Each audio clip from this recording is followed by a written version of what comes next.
মাথায় হিজাব পরে স্টেজে উঠে নেচে গিয়ে স্টেজের রীতিমতো ঝড় তোলেন ইন্দোনেশিয়ার একটি ফিমেল ব্যান্ড। ব্যান্ডের নাম ভিওপি বা ভয়েস অব বাচেপ্রট অথবা নয়েজি ভয়েস। ২৮ জুন শুক্রবার ইংল্যান্ডের গ্লাস্টনবারি ফেস্টিভ্যালে পারফর্ম করবে ইন্দোনেশিয়ান ব্যান্ডটি। বিশ্বের অন্যতম বৃহত্তম কোল্ডপ্লে এবং শানিয়া টুয়েনের সাথে একই মঞ্চে পারফর্ম করবেন ব্যান্ডের সদস্যরা। 100% কপার কন্ডেন্সারে তৈরি ভিশন ফ্রিজ, তাই গুণে মানে অটুট থাকে বছরের পর বছর।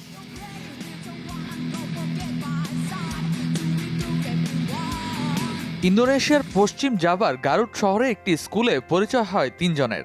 প্রত্যেকেরই বয়স তখন 15 থেকে 16। গিটার ও ড্রামস বাজিয়ে মেটালিকা ও স্লিপনটের মতো নামকরা পশ্চিমী হেভি মেটাল ব্যান্ডগুলোর গান গেয়ে রীতিমতো তাক লাগিয়েছেন শ্রোতাদের।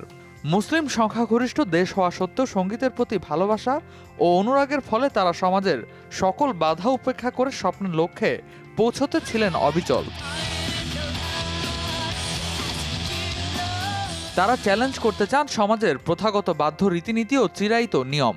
আবার শিক্ষাসহ বিভিন্ন সামাজিক বিষয় নিয়ে তাদের নিজেদের লেখা গানও আছে বাহাসা ইন্দোনেশিয়া বা ইন্দোনেশীয় ভাষায়। তাদের ব্যান্ডটি তৈরি হয় 2014 সালে। 16 বছর বয়সী ব্যান্ডের সদস্য ফিদরা কুর্নিয়ার মতে, হেজাব পরে বলেই তারা যে হেভি মেটাল স্টার হতে পারবে না এমন কোনো কথা নেই। ফিদরা নিজেই গিটার বাজায় এবং গান গায়। আরেক সদস্য ভিডি রহমাওয়াতি বাজায় বেস গিটার, এছাড়া কণ্ঠও দেয় সে। আর আছেন ইউএস সিতি, যিনি মূলত একজন ড্রামার। ব্যান্ডটির কনসার্টের ভিডিও দেখলেই বোঝা যায় ইন্দোনেশিয়ার কিশোর কিশোরীদের কাছে ভিওপি খুবই জনপ্রিয়। এবার ইংল্যান্ডের গ্লাস্টনবারি ফেস্টিভ্যালে পারফর্ম করবে ইন্দোনেশিয়ান এই ব্যান্ডটি।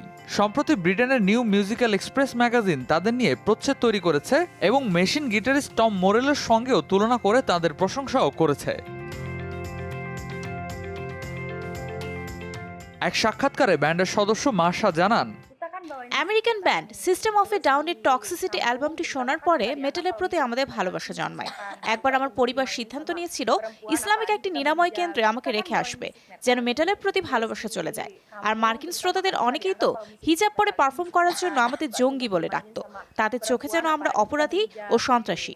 তবে তরুণ এই শিল্পীরা তাদের গানের মাধ্যমেই যেন জবাব দিয়েছেন সব সমালোচনার। হিজাব পরিহিত এই কিশোরীদের হাতে গিটার ও কণ্ঠে পশ্চিমী হেভি মেটাল মিউজিকের হিট গান শুনলেই বোঝা যায় সঙ্গীতের বিশ্বায়নে নতুন ধারার তৈরি হতে চলেছে, সৃষ্টি হতে চলেছে এক নতুন অধ্যায়।